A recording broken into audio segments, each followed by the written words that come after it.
बच्चों, कल आपका सेमेस्टर का पेपर है, सेकंड सेमेस्टर का। और इसके लिए कुछ जो इम्पोर्टेंट क्वेश्चंस हो सकते हैं उस पर हम थोड़ी सी बात कर लेते हैं। और आपको थोड़ा ये भी पता होना चाहिए कि किस तरीके का पेपर पैटर्न आपका आता है। तो कल जो आपका पेपर होने वाला है बीए सेकंड सेमेस्टर का, उसका नाम आपको मालूम है, कार्यालय हिंदी और कंप्यूटर। कोड भी आपको, पेपर कोड भी पहले बताया हुआ है मैंने, A010201T। ये पेपर आपका 75 नंबर का है और 3 घंटे में आपको इसे पूरा करना है। ये पेपर 3 भागों में बटा हुआ होगा, खंड आ, बा और सा। पहले खंड में आपको अति लघु प्रश्न करने हैं। 5 प्रश्न दिए होंगे और पाँचों ही प्रश्न आपको हल करने होंगे। पहला जो आपका ये खंड आ है, इसमें जो प्रश्न हैं उनके जो नंबर हैं वो 3 नंबर का पेपर, 3 नंबर का आपका एक प्रश्न होगा।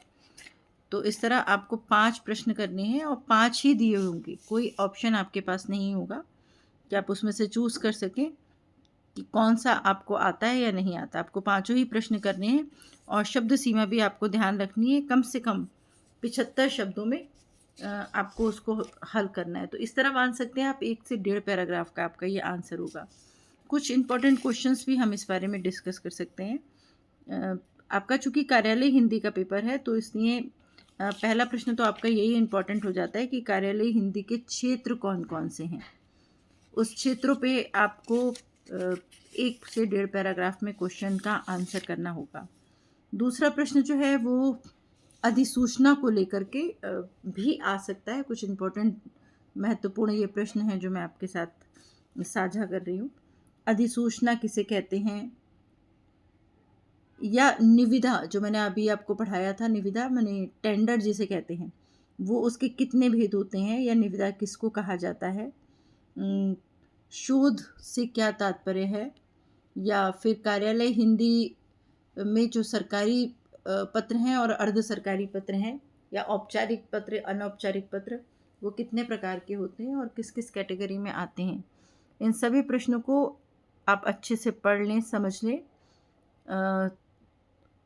1 से 1.5 पैराग्राफ यानी अधिकतम 75 शब्दों में आपको इनका आंसर करना है। तो आप इन सब चीज़ों को पढ़ लीजिएगा अच्छे से। उसके बाद जब आपका दूसरा खंड आता है उसे हम कहते हैं लघु उत्तरीय प्रश्न। लघु उत्तरीय माने उससे थोड़ा बड़ा है, कम से कम 200 शब्द में आपको इसका आंसर करना है और 7.5 नंबर का ये प्रश्न है आपका। इसमें भी आपको 2 प्रश्न करने और 3 प्रश्न दिए हुए होंगे, तो सिर्फ 1 प्रश्न आप अपनी सुविधा के अनुसार उसमें छोड़ सकते हैं। इसमें आपको कई प्रश्न आपके लिए महत्वपूर्ण हो सकते हैं, जैसे औपचारिक पत्र और अनौपचारिक पत्रों में किस प्रकार का अंतर है, या कार्यालय हिंदी और सामान्य हिंदी में आप क्या अंतर समझते हैं, उस अंतर को बताइए आप।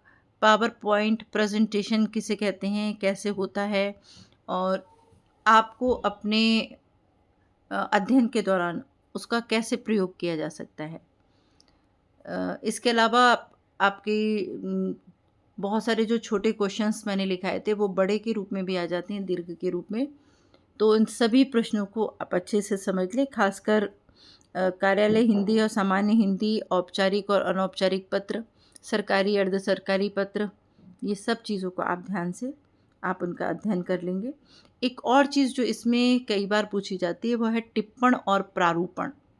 ये भी मैंने आप लोगों को पढ़ाया था कि टिप्पणी कैसे लिखी जाती है और प्रारूप से क्या तात्पर्य है आपका, संक्षेपण किसे कहते हैं। इन सबसे संबंधित प्रश्न भी आ सकते हैं। तो आपको 7.5 नंबर का एक प्रश्न होगा और 2 प्रश्न करने हैं तो आपके 15 नंबर के हो गए और अधिकतम 200 शब्दों में आपको इसका उत्तर देना होगा। इसके बाद खंड सा आता है और खंड सा जो है वो विस्तृत उत्तरीय प्रश्न का है, जिसमें आपको बड़े आंसर करने हैं। इसमें 5 प्रश्न दिए होंगे जिसमें से कोई 3 आपको करने होंगे और प्रत्येक प्रश्न 15 अंक का होगा। इसलिए आपसे उम्मीद की जाती है कि आप इसका विस्तार से उत्तर लिखें।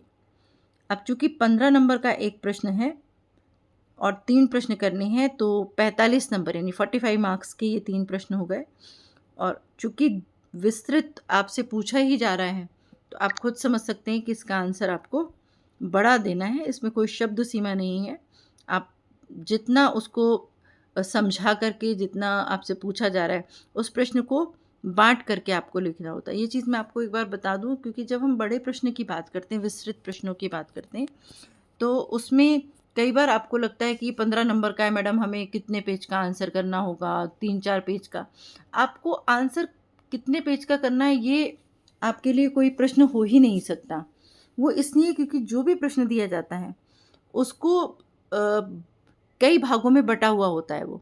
अगर आप सब भाग को समझ करके उसका आंसर करेंगे, तो वो प्रश्न अपने आप इतना बड़ा हो जाएगा, जो 15 नंबर 15 अंक से आपको अंक दिला सकता होगा। जैसे मान लीजिए कि एक प्रश्न अगर हम बात करें इसकी, कि कंप्यूटर में हिंदी भाषा के विकास का इतिहास बताते हुए हिंदी भाषा के विकास में कंप्यूटर के योगदान का विस्तार से वर्णन कीजिए। मान लीजिए ये प्रश्न बहुत महत्वपूर्ण भी है, और मान लीजिए आपके प्रश्न पत्र में आया है, तो इसको कैसे बांटेंगे आप? कंप्यूटर में हिंदी भाषा के विकास का इतिहास। पहले उन्होंने इतिहास पूछा, कब से कंप्यूटर कहाँ से आया, शब्द कैसे बना, कौन सी भाषा का है, किस तरह होते हुए इंग्लिश के से होते हुए कैसे वो हिंदी में आया। तो हिंदी भाषा, कंप्यूटर में हिंदी भाषा का विकास, तो पहले कंप्यूटर के बारे में बताना है, फिर हिंदी भाषा के बारे में बताना है, फिर उसके इतिहास पे आपको चर्चा करनी है। उसके बाद उन्होंने सेकंड पार्ट में पूछा कि हिंदी भाषा के विकास में कंप्यूटर के योगदान। आज आप लोग कंप्यूटर पे हिंदी में आसानी से टाइप कर लेते हैं, सारे काम आप हिंदी में, मेल करना है, ब्लॉग बनाना है, आपको कुछ भी काम करना है, सब कुछ अब हिंदी में करना संभव है। तो किस प्रकार वो संभव हुआ? तो ये प्रश्न आपका 2 भाग में बँट गया। पहले कंप्यूटर में हिंदी भाषा के विकास पर बात की, आपने उसका पूरा इतिहास बताया कि किस तरह कंप्यूटर का जन्म हुआ और कैसे कंप्यूटर अ, और भाषाओं से होते हुए आपकी हिंदी भाषा में आया। और फिर जब हिंदी भाषा में आ गया, तो उसके विकास में उसका क्या योगदान है। तो जब आप इस सब पर चर्चा करेंगे, तो वो प्रश्न अपने आप ही इतना बड़ा हो जाएगा कि आपका अपेक्षित आंसर जितना आपसे पूछा गया है, वो पर्याप्त अंक आपको उसमें मिल सके। या फिर अगर हम ये माने कि जैसे मैंने कहा, प्रारूपण और टिप्पण, ये सारे प्रश्न बहुत महत्वपूर्ण हैं। तो मान लीजिए कि अगर ये प्रश्न आपके दीर्घ प्रश्न में आ जाता है कि प्रारूपण की परिभाषा बताते हुए इसकी विशेषताओं को विस्तार से बताइए। तो प्रारूपण की परिभाषा बताते हुए, अब देखिए आधा प्रश्न आपका ये हो गया। इसमें अक्सर बच्चे क्या गलतियाँ करते हैं कि उन्होंने प्रारूपण के बारे में थोड़ा-सा बोला, लिखा और एक आध उसकी परिभाषा दी और बस वो विशेषताएँ लिखने लग गए। अब आप सोचिए कि 15 नंबर के प्रश्न में आप कितनी विशेषताएँ लिख देंगे? तो जब आपसे प्रश्न पूछा गया और उसको 2 भागों में बाँटा गया, तो आपको आंसर भी 2 भागों में ही देना चाहिए। तो पहले आप प्रारूपण शब्द कैसे बना, उसका क्या तात्पर्य है, क्या उसकी परिभाषाएँ हो सकती हैं, क्या हमारे हिंदी साहित्यकारों ने परिभाषा दी है, यदि आपने किसी विदेशी साहित्यकारों की परिभाषाएँ भी याद की हैं, तो आप उन सबको बताइए। प्रारूपण को अंग्रेजी में क्या कहते हैं, और भाषाओं में क्या कहते हैं, और किस-किस नामों से पुकारा जाता है इसको। तो ये सब कुछ बताने के बाद में जब आप इनकी विशेषताओं को विस्तार से, जब विशेषताएँ लिखेंगे, तो केवल पॉइंट्स नहीं लिखने आपको, केवल आपने शीर्षक लिख-लिख कर छोड़ दिया, उसके अंदर 2 लाइनें भर दी जो उसी में लिखा है ना? तो आपको उसकी विशेषताओं को विस्तार, पूछ ही रहा है प्रश्न में कि विस्तार से बताइए, तो आपको उसको विस्तृत उत्तर के माध्यम से उसे देना होगा। तो ये चीज़ यहाँ बहुत महत्वपूर्ण हो जाती है कि आप ये ध्यान में रखें कि आपको जो प्रश्न दिया गया है, वो पहले से ही कई भागों में बँटा हुआ होगा। सिर्फ़ आप उसे अच्छे से समझ के और उस हिसाब से उसको उसका आंसर करें। एक प्रश्न और जो दीर्घ प्रश्न के रूप में महत्वपूर्ण है, वो आपका पारिभाषिक शब्दावली से आप क्या समझते हैं? इसकी निर्माण प्रक्रिया की समस्याओं को स्पष्ट कीजिए। तो पारिभाषिक शब्दावली, हर ऑफ़िस की कुछ अलग शब्दावली होती है। ये मैंने आपको पढ़ाते समय बताया है कि मान लीजिए बैंक में अगर काम हो रहा है, तो बैंक की कुछ अपनी शब्दावली है ना, जो कहीं दूसरी जगह प्रयोग नहीं की जा सकती। या विधि माने न्यायालय से संबंधित अगर कोई कार्य है, तो वहाँ अलग प्रकार के कुछ शब्दों का प्रयोग किया जाता है। तो वो मान लीजिए हॉस्पिटल की बात करें, तो हॉस्पिटल में कुछ अलग शब्दों का प्रयोग किया जाता है।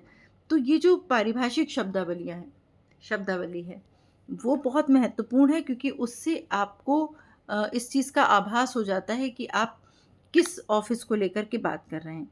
तो पारिभाषिक शब्दावली से आप क्या समझते हैं? पहले आपको यही बताना होगा कि पारिभाषिक शब्दावली किसे कहते हैं, वो कहाँ प्रयोग की जाती हैं और पारिभाषिक किस तरीके की परिभाषा की बात कर रहे हैं। फिर इसकी निर्माण प्रक्रिया की समस्याएँ। जब कोई शब्द बनता है और उस कार्यालय में प्रयोग किया जाता है, तो क्या-क्या समस्याएँ आती हैं? या उसको प्रयोग करते वक़्त जिसको जानकारी नहीं है, उनको किन समस्याओं का सामना करना पड़ता है? ये सारी चीज़ें उसके अंदर आपको लिखनी है। तो आपका प्रश्न अपने आप में उत्तर के हिसाब से तैयार है। आपको उत्तर प्रश्न को 2 या 3 भागों में बाँट के करना होता है। आप इसे अच्छी तरह समझ कर के, पढ़ कर के करेंगे, तो आपको कभी ये मन में नहीं आएगा कि इस प्रश्न का उत्तर मुझे कितना बड़ा करना है। ये प्रश्न आपके मन में कभी नहीं आएगा। एक और प्रश्न जो परीक्षा की दृष्टि से महत्वपूर्ण है, आप पढ़ के तैयार कर सकते हैं। दृश्य श्रव्य सामग्री का अर्थ एवं परिभाषा बताते हुए इसका उद्देश्य एवं प्रयोग लिखिए। दृश्य श्रव्य सामग्री, कुछ चीज़ें हम देखते हैं, कुछ चीज़ें हम सुनते हैं। इन दोनों में क्या अंतर है और कौन-कौन से माध्यम से हम दृश्य और श्रव्य सामग्री को समझ पाते हैं। तो ये दोनों चीज़ें आपको पहले लिखनी है, दोनों का सब के बारे में बताना है, उसका अर्थ लिखना है, उसकी परिभाषाएँ लिखनी है। उसके बाद फिर आप जब सेकंड पार्ट पे आते हैं, तो इसका उद्देश्य एवं प्रयोग लिखिए। देखिए, आपने सेकंड पार्ट भी 2 भागों में बँटा हुआ है आपका, उद्देश्य और प्रयोग। दृश्य और श्रव्य सामग्री का के माध्यम से आप तक कुछ पहुँचे, इसका क्या उद्देश्य हो सकता है और कैसे इसको प्रयोग में लाया जाता है। तो किसी भी प्रश्न को अच्छी प्रकार पढ़ लीजिए, उसके बाद उसको 2 या 3 भागों में बाँट लीजिए, उसके बाद आपको आंसर करना है, उत्तर करना है। तो अपने आप ही वो कितना भी बड़ा प्रश्न क्यों ना हो, प्रश्न बनाने वाला व्यक्ति, अध्यापक ने उसको निश्चित ही इस प्रकार से बाँटा होगा कि आप उसको उत्तर करते समय विस्तार से आप लिख पाएँ और आपका उत्तर उन अंकों के आधार पर खरा उतरता हो। तो आप ये सब चीज़ें ध्यान रखते हुए कल के लगभग आपकी तैयारियाँ हो ही चुकी होंगी। काफ़ी कुछ हम लोग पढ़ चुके हैं। इन सब चीज़ों को एक बार दोबारा से रिवीज़न कर लीजिए कि आपका कोई भी इम्पोर्टेंट प्रश्न, कोई भी महत्वपूर्ण चीज़ आपसे छूटे ना, और इस तैयारी के साथ कल आप परीक्षा में उपस्थित हों।